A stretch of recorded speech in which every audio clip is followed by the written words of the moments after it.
Let's get loaded on Lansdown! Yep. Seltzer water, actually. It's a lie. It's a lie.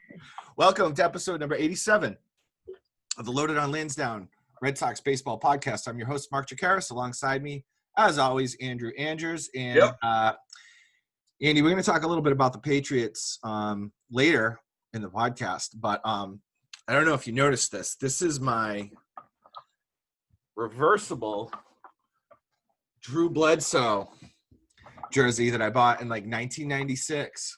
And I pulled it out today because the only other jersey I have is a Tommy jersey, and I didn't want to wear that today.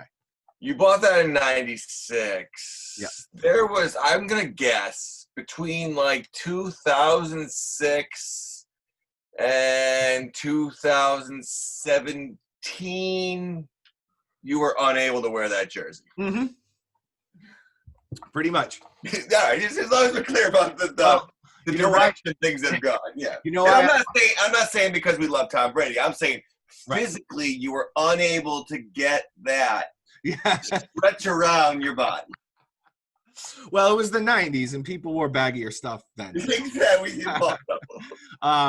No, it's funny because I bought this. I was working at a restaurant. I was a waiter, and the uniforms at the restaurant were, I mean, it was in Arizona, right?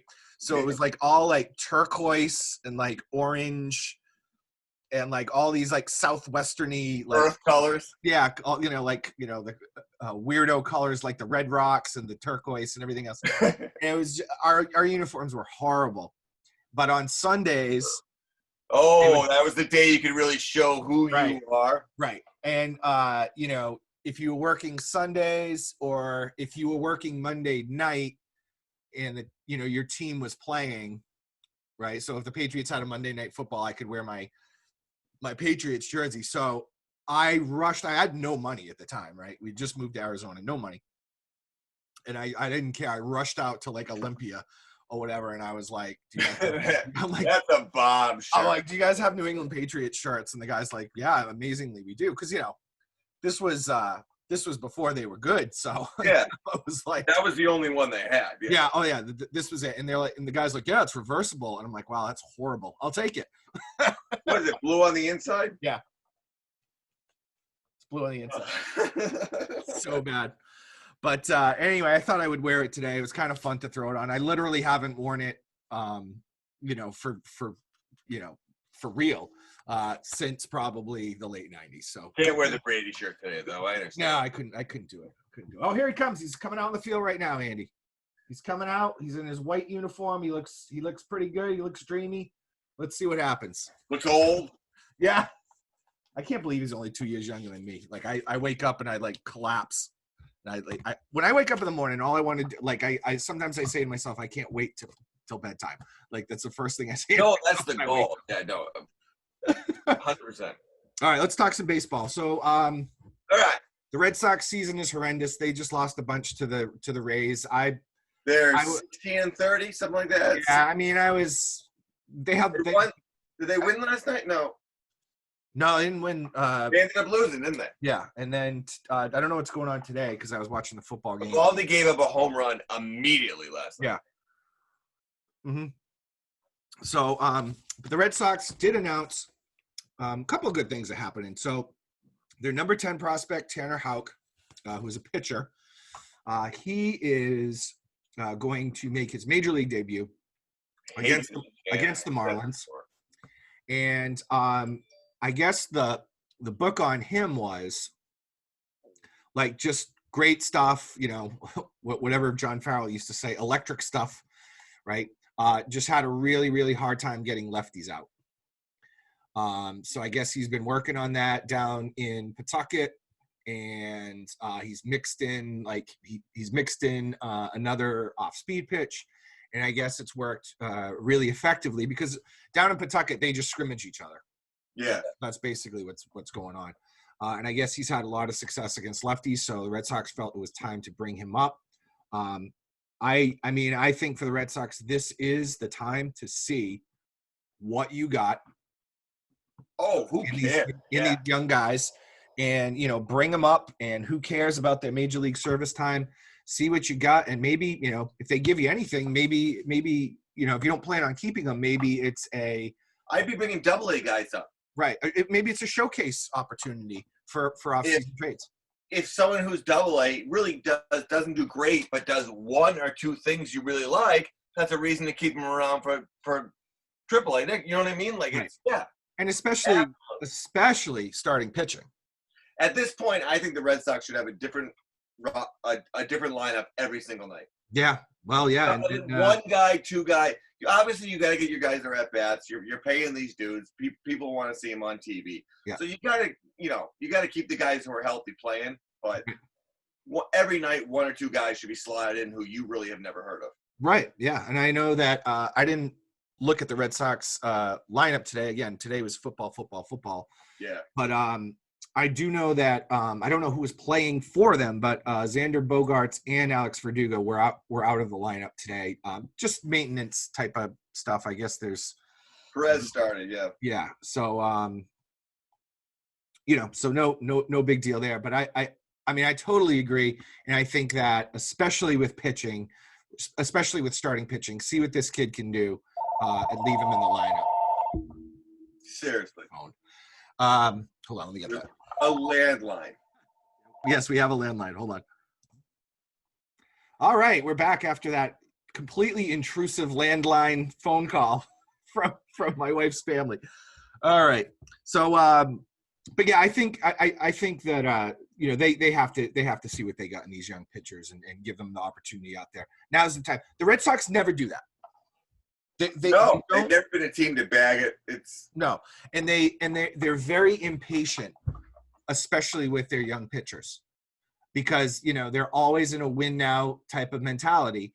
And when they get the opportunity to have a young guy come up, think about all these guys that you heard so much about, Henry Owens, and even going back to like my day, like with Brian Rose and stuff like that. And if these kids don't go out there and have immediate success, they're all gone. Yeah, they trade them, and they get pissed, and it's been like that for a really long time now. I mean, I would say since the 80s, to be honest. But in all honesty, though, I'm not going to blame the trading thing, because if you think about it, they really haven't been bitten the ass too much either by getting rid of any of these pitchers. No, not really. I mean, if some of them were kind of flashes in the pan for a little bit, but then and then initially you're like, oh, look at the Red Sox. But yeah, I mean, Lester's the only one, but he was an established major leaguer. I mean, you can't say that. So right, and they really have been wrong about getting. They can't draft pitchers. It's been killing them. And they still can't. So. And, I know Chaim Bloom didn't really draft too many pitchers in the draft this year. So that's what I was banking on. I was hoping that. But you and I have talked about this before. Why don't you just draft all pitchers, and then if they suck, just turn them into position players? Figure everything out after. Yeah. Absolutely. All right. So another upside of the season. So Jose Peraza, who is your starting second baseman. He was your one of your offseason acquisitions.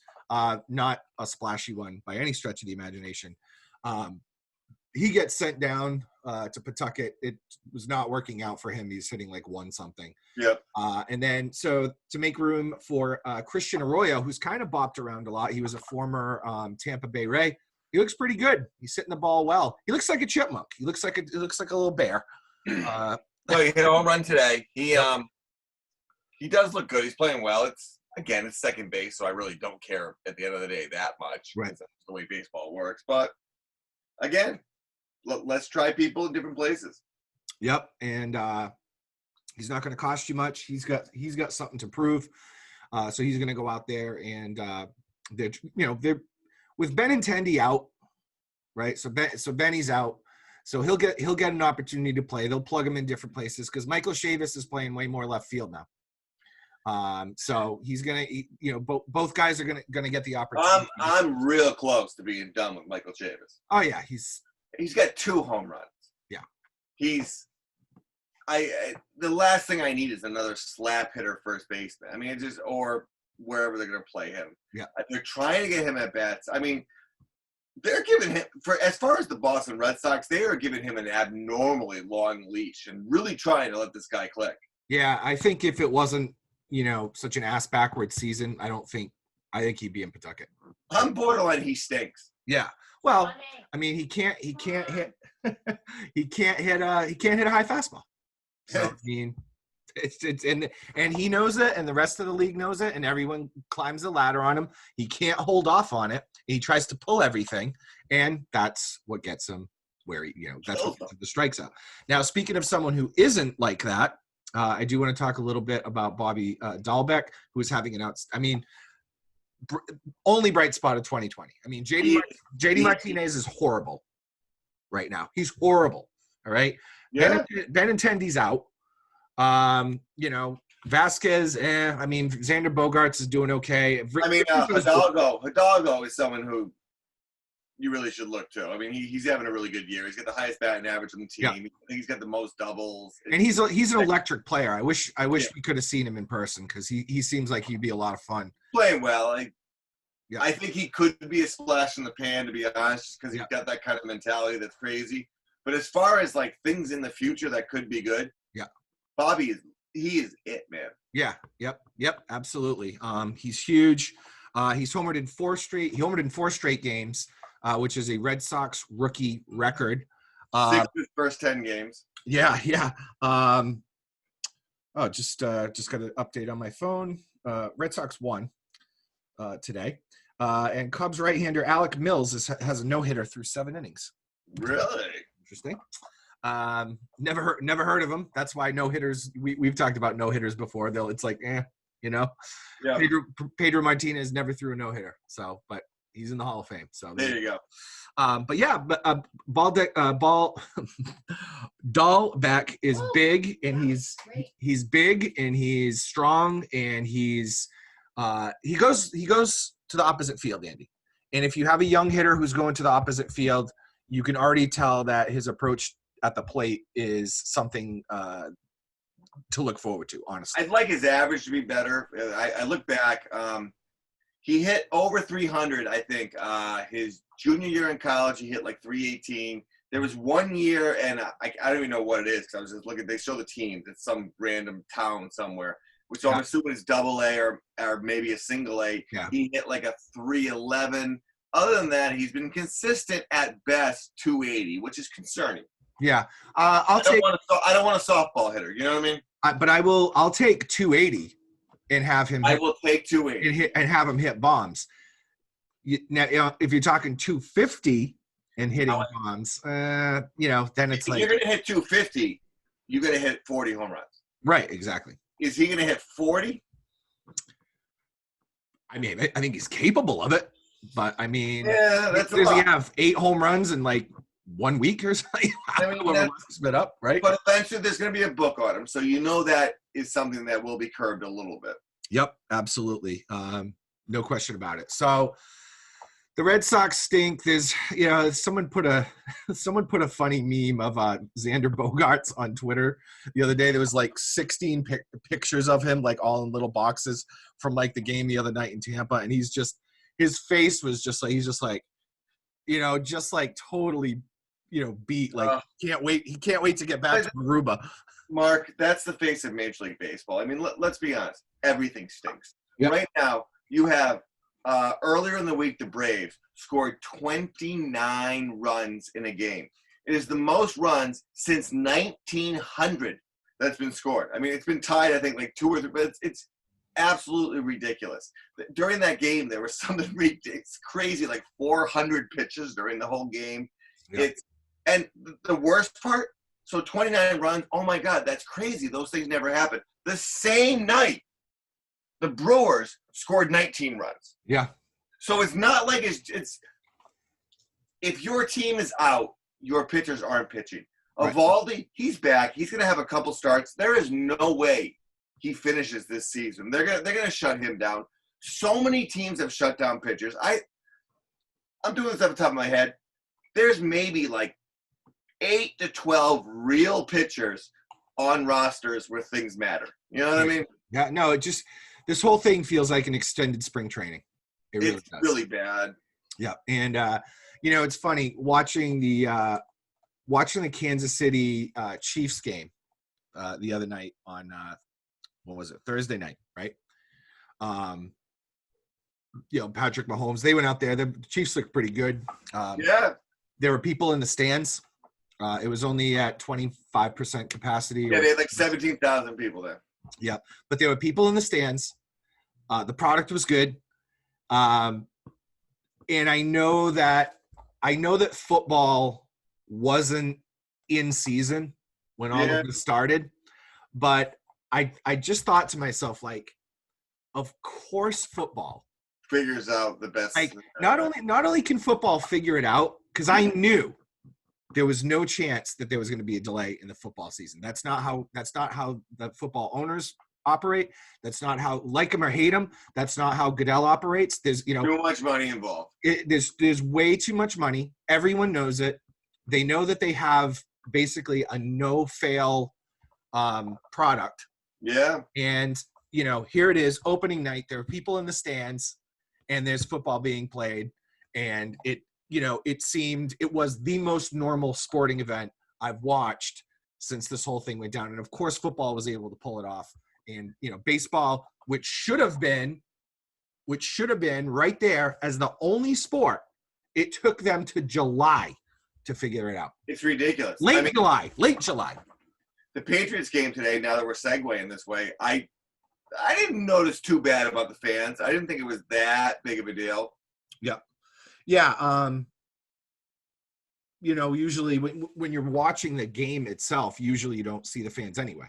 You see the sidelines, and they don't, it doesn't go up that far. They pan to the fans when they do a fan shot. You know what I mean? Like father and a son eating popcorn together. So, some girl in a tight Patriot shirt, whatever they want, whatever.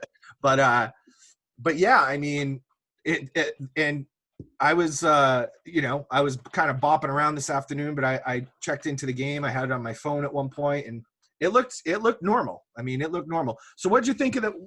What did you think, first of all, of the Tom Brady? He just scored a touchdown. Tom Brady just scored a touchdown. That will happen, yes. Yes. Did he run it in? He ran it in. He did? Just like Cam Newton. He's watching that. Let me see. It's the replay's coming here. All right. Tommy gets it. Yeah, quarterback sneak. Quarterback sneak. Oh, good for him. As far as the Patriots go, I thought that the offense really could be something pretty cool. I think there's a new kind of dynamic with him running the ball. Every time he runs it, I worry about him getting injured. I mean, that is a major Cam Newton. I mean, that could be a problem. 75 yards today on the ground for him. I thought between Cam Newton, Edelman being that outlet pass, and White, I think White and Cam Newton in the backfield together is a very kind of deadly combination with the pass, with the option, things like that. They're not going to be that exciting. They're going to get – but listen, if you get 3.3 yards every single play, right, you get a first down nonstop, and you get points. So and then N'Keal Harry, who had a pretty good game. He's been a shitbag for an entire year last year. Everyone thought he was a failure. Like, literally, he probably spent the entire offseason just lifting with, like, radio playing about how shitty he was. Yep. He finally gets a chance. He makes a catch really in a hard place. He makes another catch kind of falling back. He makes catches after catch. He is having the moment, like, here is Yeah. Here is it coming out party? Yeah, it was his coming out party. Here is motherfucking Harry coming out right now, and he throws the ball through the end zone right at the end. Yes, I mean, he catches that ball and he holds on to it. The Patriots win that game. I mean, it was over, right? It would have been over 15 minutes before it was actually over. But that was just brilliant. And Bill chewed his ass out. You know what I mean? No, but it was like they were doing a movie as it was going on, like him coming out. You know what I mean? That was going to be his thing. Yep. So let me ask you a question. Threw the ball through the end zone. Yeah, I know. And Cam Newton was good. He scored 2 touchdowns. He looked really good. I thought he played well. I worry about him getting hurt because he does take some hits. Yep. Their defense looked good. Yep. Real good. Yep. I thought their secondary was all over people. I guess without Brady, Stephen Gilmore is probably my favorite player on the team. I'm not quite sure, but I mean, what's his? he looked great. One guy on defense, I can't think of his name. He played phenomenal today. It was not Phillips. Was it Phillips? I'm not sure. Anyway, he played great. Lack of football knowledge, my fault. But let me ask you a question. All right, how did it feel for you? So, in other words, did it feel weird without Tom Brady? Because I mean, I put this up on Facebook. The last time Tom Brady was not the starting quarterback, I was 25 years old. I know, it's crazy. I saw you put that up. I thought about it. It's nuts how long that's happened. I was 23 or something like that. Yeah. Yeah, I was living in Boston. I hadn't even met my wife yet. I was 10 years away from meeting my wife. Yeah. Yeah. I mean, Sure. it's crazy that he has been part of that so long. So I think naturally, just to not hear his name, like Brady, hear Brady steps back. You know what I'm saying? Like, because most of the game, I was either listening to it on the radio, or kind of, sneaking in, popping my head in. I was bopping around all day today, but it was bizarre for me to not hear Brady steps back. Brady does this. Brady, in all honesty, I think unfortunately, that whole feeling was a little bit kind of muted, and that's a product of the times and where we've been. Because you think about it, we've already gone through like, oh my gosh, Pedro Martinez isn't starting for the Red Sox. Right. David Ortiz isn't starting. You know what I mean? We've kind of seen Paul Pierce went away. So we're lucky that there's been this time period where there was a lot of people who kind of were around for a while, and this was obviously the most, right. But we've been delivering the blow a little bit at a time. Before when Poppy retired, that was super weird. Like I remember like 2017 being like opening day, like who's the cleanup? Yeah, exactly. Where's Poppy? Yeah. Like honestly, I was like, wow, David Ortiz isn't playing. Yeah. And it was awful. It was awful. I hated it. But it really was. So I think we've had a little bit of a kind of lead into it. You know what I mean? Because we've been lucky enough to have players who were. I mean, even going back all the way to Ray Bork wasn't on the. Oh yeah, that was awful. It's Yastrzemski maybe for Red Sox players, So we've had defining players for many years. So there's a little bit of we were okay. It's happened. Yeah. No. Went to the supermarket earlier today. No Brady jerseys. Really? Edelman. That's it. It was all Edelman jerseys. That's all I saw. Really? So it was kind of interesting. Didn't see any Cam jerseys. I don't think people are ready to, No, you got to wait a couple of weeks. I guarantee you, though, after today. Oh, there's going to be a spike. I bet you people went online and started ordering their Cam jerseys. I agree 100%. There's going to be a spike. Yep. So totally weird. Liked what I saw from the Patriots. And again, I think they're, like you said, I think Josh McDaniel's going to be able to get creative, and I think you're going to see some cool stuff. But listen, with a grain of salt, they were playing Miami. It was still like Fitzpatrick, man, looks good. Look, he's just your typical 300 plus yards, anywhere between 3 and 5 interceptions. I mean, that was exactly what he was today. He had some great moments, but he buries his teams in those second quarters when things are going. He makes dumb little plays, and then all of a sudden he's down by 10 points. All of a sudden he's down by 14 points, and that's it. Yeah. No, he's I would venture to say if he was the quarterback for my team, he'd be infuriating. Yes. Because he's good. Listen, I was at Tom Brady's last regular season game with my wife, and Fitzpatrick beat us. Dominated. You know what I mean? And he played a phenomenal game. Brady played an awful game. Yeah. He had that interception, and I'll never forget it because the angle we were sitting at, I saw Tom go back to throw, and he had 2 receivers lined up, and I said, oh, no. I said, don't go for the far one. I was like, no, Tom. I was yelling, Tommy, don't go to the far one. Go to the guy closer. Because the far guy, he was covered, man, and the guy stepped right in and he intercepted the ball. I think that was a pick six. I believe it was. And it was brutal, and everything about that game was just awful. The only good thing was it was I think it was like December 30th or something. Yeah. And it was like 55 degrees. Like it wasn't that cold. Like that was like they lost the home field advantage in the playoffs though. Yeah. If they won that game, they would have had the bye. Yep. But then they had to play the next week and they lost. Now, in the AFC East, Buffalo demolished the Jets. Yeah. The Jets suck. I mean, they really do. Listen, 2020 has been awful. Our whole world has been turned upside down. There's two things I know. The Jets and the Browns blow. And that's, at least we have that. Bank on it. Because the Browns got murdered. At last time I checked, it was 36-6. I mean, they got murdered by Baltimore. Yeah. Baker Mayfield, what a fraud. Hey, speaking of murdered by Baltimore and considering they're the Ravens, do you know this little fun fact? Do you know how like you have like a school of fish? Yeah. And you have like, a herd. Are you seriously going to tell me that a bunch of ravens are called the murder of ravens? Yes. Dude. More than two crows Dude. are called a murder. Yeah, people know this. I did not know that. Come on, man. I didn't know it. All right. I'll tell you.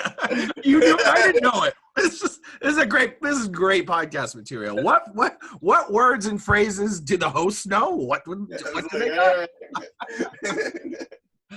Oh man. All right. So I guess that's it for us today. The Red Sox season is mercifully over in 14 games. I don't know how that stretches out. It's been tough. It's been real hard. I'm trying. Just to circle back to them, I am trying so hard to watch. I'm flipping the games. It's tough, man, because the games are, and I don't care. Every little thing they did, you got to face 3 pitchers, or we're going to have the clock, which still is not a clock, or dude, every game is still minimum 3 hours and 15 minutes, and there's a lot of them that are even more. Some of the shittiest games I've ever seen in my entire life have been close to 4 hours this year. I'll tell you what I have been doing this year. They have right now. I saw the average game this year is still like 3:08. Yeah.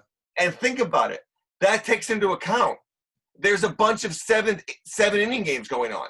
Yeah. And the average time is still like 3:08, 3:06, something like that. Come on, man. Everything sucks and it takes forever. Right. Yeah, I mean, no doubt. And the only, the one thing I have been trying to tune into is anytime I see a National League game on TV, I try to kind of check it out to see how the, Isn't it hitter? No, he's 3 outs away.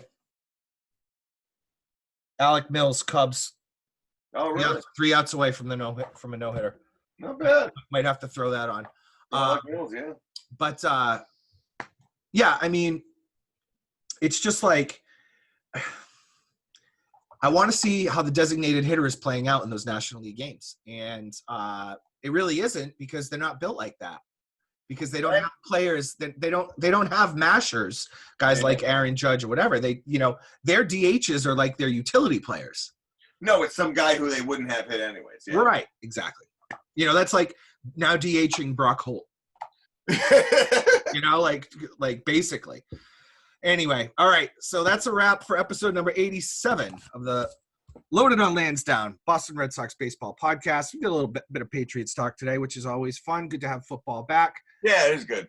And I'm your host, Mark Chikaris, alongside me, Andrew Andrews, and we will see you next week. Peace!